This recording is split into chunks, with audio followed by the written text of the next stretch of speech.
Welcome to EVONA Origin Stories, the space podcast where we look to bring you extraordinary leaders from within the sector and their fascinating stories of early life, career, and how they broke into the space industry. Today on the podcast, we are joined by Brian Manning, the CEO and co-founder of Xona Space Systems. As a self-proclaimed tinkerer from a very early age, Brian's dream of becoming an engineer was already solidified in kindergarten.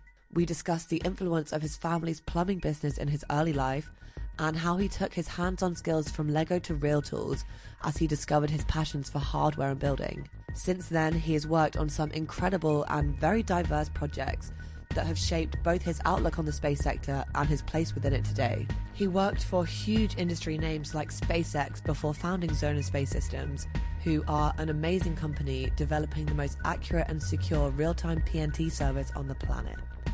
We're really excited to dive deeper into this today as we explore Brian's story. Hey Brian, how you doing? Hey Rich, good. How are you doing? Yeah, I'm good. How's things? A busy morning already. Busy. Yep. Cool. Well, look, thanks for taking the time to come on the show today. Really appreciate it. Thanks for coming on. Sure. No, thank you for inviting us. Good. So it's all right with you. We'll just kind of dive right into this thing. If that's cool. Yeah, let her rip. Excellent. Well, again, thanks for taking the time to join us. I appreciate you're busy. If it'd be all right with you, we'd like to start back from the early days of Brian Manning. Talk us through where you started in life, where you grew up, school, college, and eventually how you sort of found your way into your early career at PSI and SpaceX. Sure. Okay. I guess we're going all the way back then. Let's see. So I'm from a very small town up north, very rural Michigan. It's a town of 20,000 people, and that is like the biggest town for a 3-hour drive in any direction. Okay. So I grew up very much deep in the snow as an ice hockey player. And I grew up in a family that was small business owners. And so our family owned a plumbing shop. And that was most of my early life, I was a plumber. So, grew up helping out in the family plumbing shop, building stuff, building buildings, plumbing. So, I can still plunge a toilet better than most people, but, and as I was growing up, I kind of started working on other just tinkering projects with family and, with my grandpa, working summers. And my grandpa was an engineer who, he was one of the old school engineers that was just kind of scrappy, could fix anything. And so it kind of went from working on houses to starting to work in things in the garage. And it really went, I guess you say started with Legos, then started working with real tools, then started working in garage stuff. I think even if you look at like when we did my high school graduation thing, we found the board of like, in kindergarten, what did you want to be? And it already said engineer on there.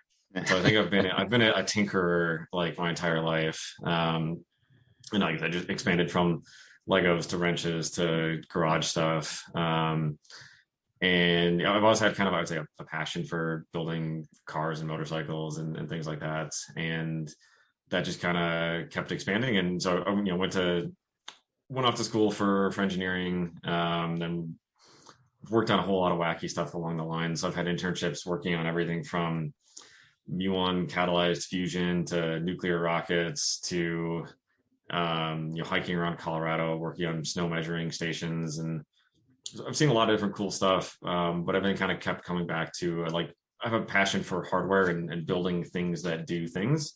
Yeah. And so my first job out of school was in the automotive industry. That always kind of seemed to make sense because I've got a passion for I've built race cars, race motorcycles for a long time now, and so the car scene now seemed like it fit, and it was fun, but it wasn't, I guess, as fulfilling. And then after PSI, I got an opportunity to go work at SpaceX. That was my first entry into the space world, the space sector, and I think just kind of fell in love with it. And so went from there. Off back to do an MBA, kind of chasing the entrepreneurial side of, grew up in a very family business side of things. I've always had that kind of bone. And shortly after there started Xona here with a bunch of buddies. And so, I've been kind of a space nut and, excited about the space world and the impact it can make ever since then. So. Amazing. That's quite a pedigree, going from plumbing, building, tinkering through to vehicles, automotive, all the way through to space. I mean, they're all just kind of an expansion, one on the other, right? I mean, yeah. It's You're going from Lego blocks to building things out of plastic to building things out of metal to building bigger, cooler things out of metal, pretty much. Amazing. I guess now that you're kind of in the space sector, have been in the space sector for a number of years now, SpaceX, now building your own company. Now that you're kind of in it and living it, what do you love most about the space sector? What made you kind of fall in love with it and stay in it? Ooh, yeah. I mean, so a big part of it is just the people. That we have a phenomenal team. It's exciting to see what a group of very motivated and passionate people can do when their interests are aligned, and that was true at SpaceX, and that's very true here at Xona too. But I think that what excites people, and what's, I guess, where some of my excitement is that space is like the most cutting edge technology out there in many ways, and there are a lot of cool technologies and whatnot. But space has always been one of those kind of leading edge type things. At the end of the day, space is in many ways just a geographical location. It's just a geographical location that has some very unique aspects to it. And in many ways, I think space is as useful as, these services it can provide to, people on Earth and humanity in general. And I think that the superpower of space is scalability. And, with satellites specifically, you can, with a relatively small infrastructure, build something that can affect literally every single person on the planet. And there's not many things that can do that. I mean, oceans were once, this great thing that can let humanity expand, and space is just another expansion that, allows, I would say, a limited amount of effort, but a limited amount of infrastructure to, that's part of the beauty of our system, is that, we can build a system that can legitimately impact billions of people, with only a couple hundred satellites. That sounds like a lot to some people, but it's a pretty small overall footprints, and it's just really leveraging that, the superpower of scalability that is what the space sector can bring, I think. Okay. Yeah, no, absolutely. And if it's okay, would you mind just telling our listeners a bit about what Xona Space Systems do, how they fit into the space sector, and also it'd be good if you could talk us through where you see the company being in the next 5 years. Yeah, sure. I guess I kind of covered my background story. I can cover a little more on the Xona background and where we came from and where that all started also. So I guess Xona was we were actually founded by 8 people. It's kind of a large founding team. And a lot of it traces back to our CTO, Dr. Tyler Reed. So most of the founders, we all met back at Stanford doing grad school in aeroastro. We all did our master's degree together. And then after that, everyone kind of split and went their different direction. Personally, I went, like I said, into the automotive world, then back into the SpaceX world. Tyler, I guess, wanted a little more punishment, so he stuck around to do a PhD. And he did his PhD on essentially how you would use what's going on in the new space world, these large constellations of small satellites, and how you could use that to build effectively a new generation of GPS. And so that was his, PhD. And I think that was published, that some of that work was published back in kind of 2015, 2016. And when you graduate with a PhD, you have something that, could be a world changing idea, but a lot of times you may not know, okay, is there a real world need? Is there a real problem out there that this solves? And so after Stanford, Tyler went to work at Ford in their autonomous vehicle division out in California. And part of his job there was essentially technology scouting and looking at an industry and seeing what technologies are available to support the coming world of autonomous cars and drones and robotic operation and things like that. And that's where he really started to kind of realize the gap between where GPS is today and where it needs to be, and where satellite navigation really needs to be to support the accuracy, the integrity, the reliability demands of these modern applications. And I don't want to take anything away from GPS. GPS is a just phenomenal system. I mean, it creates. Most people think of GPS as just a little blue dot on your phone. Not many people realize that it creates like into the trillions of dollars of value every year, and that everything in the world depends on GPS these days. It's like this just massive invisible utility that every form of transportation, whether it's trains, planes, trucks, ships, automobiles, all rely on it. All of our national infrastructure relies on it. Banking grids, everything relies on it. But GPS was designed, for kind of a previous generation of technology. It is modernizing, but the demands from modern technology are just evolving so fast that it's very difficult for the big, the legacy government systems to keep up.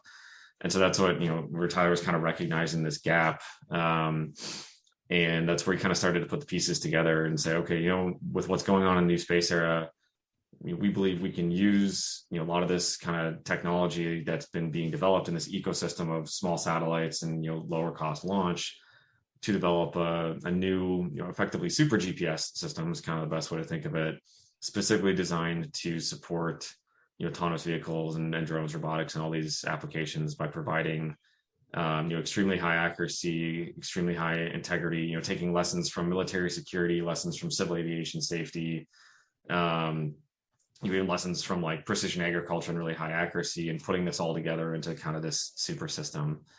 And that we've generally found that if you can meet the requirements for autonomous cars, you can meet the requirements for just about everything. And so, really believe that going forward, you start to see Xona as something that's, is this extremely high performance satellite navigation, specifically designed to support the really demanding applications. But that also means, if you look down the road, what can you do when you unleash reliable centimeter level performance on the world of app designers and smartphones? In the same way that GPS was never designed necessarily to tell a taxi cab where it's at, but without it, Uber doesn't exist.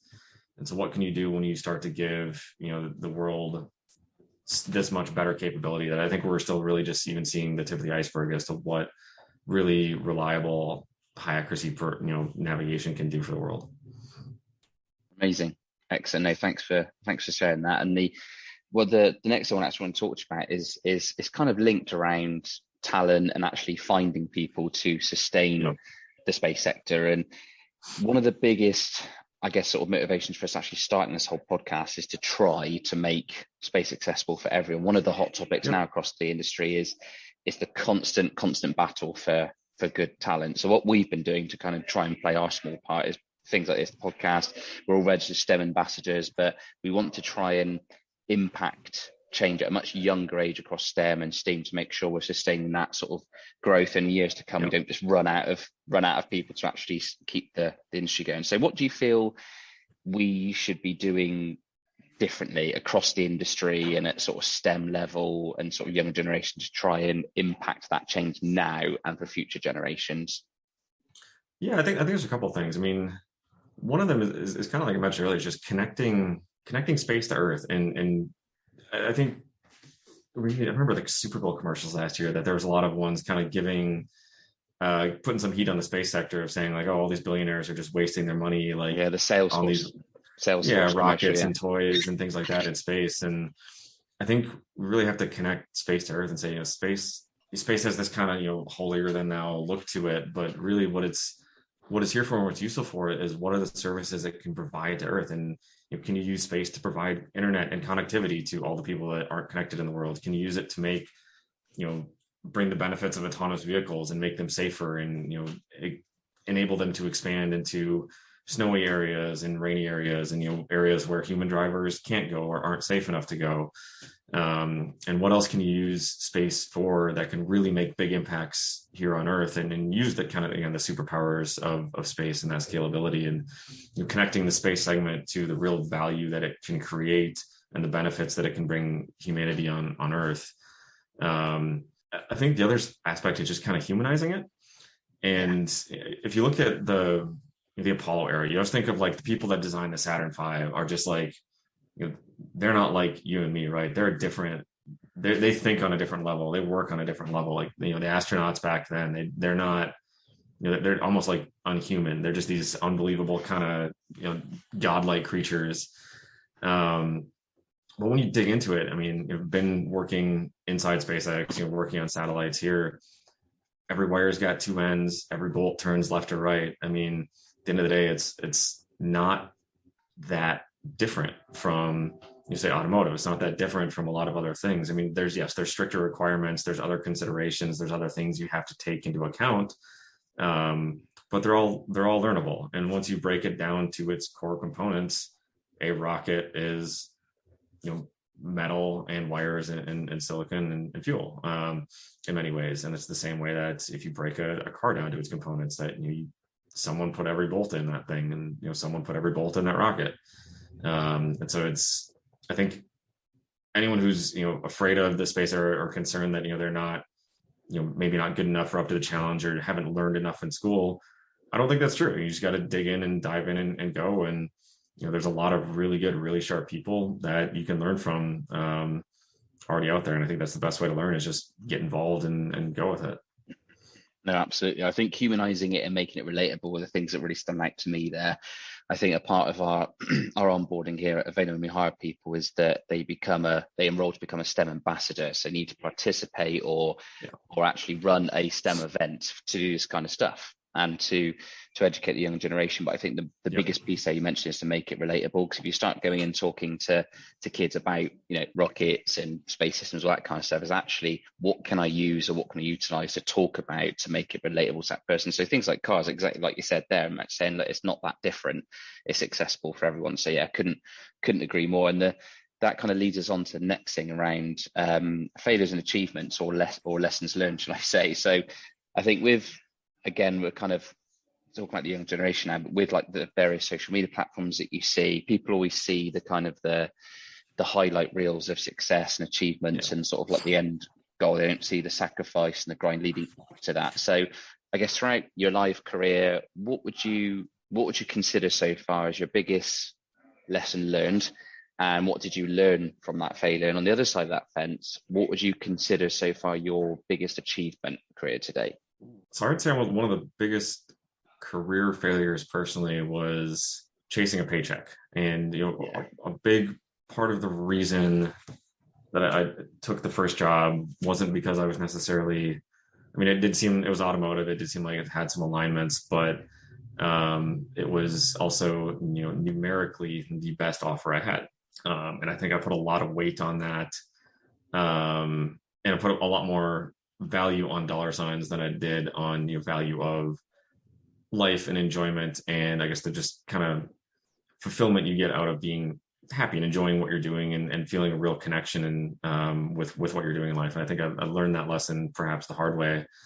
That ever since then, I remember my interview at SpaceX, and they asked, what do you want? Why are you interested? And my immediate answer was I want to enjoy my life.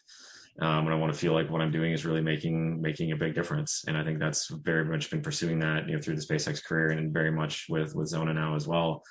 And I've carried that over into very much into the values of the company here, is that, really we believe in what we're doing, but more importantly, we believe why we're doing it. And why we're doing it is not to go get rich or chase a paycheck. We're doing it because we believe in what Xona can do and the differences that we really believe we can make. For, I guess, sounds cheesy to say humanity, but to enhance the human experience. And our company mission is all formed around enabling modern technology to operate safely in any condition anywhere on Earth. And we're big believers in the, I guess, efficiency and benefits that things like autonomous systems can bring to the world. But to be able to really do that, they need to operate safely, and they need to operate safely anywhere all the time. And that you need to feel as safe getting into autonomous vehicles as you do getting into an airliner to go take a trip across the country or overseas. And so that's really kind of what drives us, is bringing those benefits out. And so yeah, I'd say that's definitely one of my failures, is don't chase a paycheck. Like, you will, if you follow your effort, I think the paycheck will certainly follow. But if you go the other way around, it's very unlikely that if you chase a paycheck, your effort's just magically going to show up to back it. That's the biggest career achievement is kind of come once I figured out how to flip that direction around. Launching the first satellite here at Xona, I would say that's I've got a lot of highlight reel memories. From being outside the control center, watching Falcon Heavy come back and land, and knowing I was a part of that. But being in the room with the Xona team, watching that first satellite take off and make it into space, knowing that is something that we went from an idea to a ground test, and in less than a year from ground test, we designed, built, and launched our first satellite with one of the most just amazing and passionate group of people I've ever gotten the opportunity to work with, and knowing that, has played my role in some part of that and helping organize and drive it. That's a lifetime memory I'll never forget. And I think that's one of our biggest career. I would say that's my biggest career achievement to date is playing my role and being a part of that. That must have been an incredible feeling. So the control center with that reached into space. That was pretty fun watching. I mean, we had a little party downtown here in San Mateo. Everyone's standing around watching the Falcon take off and then watching the satellite actually deploy, and it was pretty fulfilling feeling watching that happen and knowing that that's we did that. And yeah, very very very exciting day. Yeah, I think very well said as well on chasing the pound signs or the dollar signs. It's a quick route to being very, very unhappy. I think money can serve a purpose. It can give you a platform to get where you need to be, but essentially has a shelf life. At the end of the day, it's all about having a purpose, isn't it? To drive you on beyond that. So yeah, I couldn't agree more. And what would you, again, going back to, I guess, the whole ethos of this show and why we did it is we want to make it as sort of insightful, but also resourceful for people that are listening into this that are maybe completely disengaged from the space sector, or people that may be outside of the sector that look at the industry as just completely unreachable and something they could never possibly achieve. So what would you kind of say over the years of the best resources that you've identified and utilized, whether that be courses or programs or mentors or whatever it is, has kind of helped you segue into the space sector? So never underestimate the power of networking. Yeah. I've learned that from a lot of people, that sending an email, picking up the phone, using your LinkedIn connections. There's a lot of people that, I mean, myself included, everyone got here. We didn't get here on our own. Like I didn't get to where I am now. I didn't get to Xona on my own. That I've had a lot of help along the way, and I think that's probably true of everyone that works here. Is that there's been helpers, there have been mentors, and I think for each person they've come from different places, but it's all folks that are within your network one way or another. I know that there are, I think we've met people at just kind of meetup events, for space industry. I've met people through school. I've met people through work. Just people that you maybe went to college with. I've met a lot of very friendly, very open people in the space segment. And in general, most folks in the space world are looking for good people, are excited to get more talent, more awareness, and more people into the space world. I mean, even if it's not directly at say the company they're working at, but everyone in the space segment, I know however many other companies that if someone came to me and said, hey, really looking to get involved, didn't see any postings on your website, but do you know of anything? There's probably 10 other companies that we would be interested to send folks over to, and likewise we've had other folks ping over to us. And so I'd say utilize your network, whether that's LinkedIn, whether it's family, friends, college friends, etc. And don't be afraid to send an email. The worst you can do is not get a response back, right? So no, absolutely. And our final question, kind of our question we like to sort of close out the show with, and you've kind of already give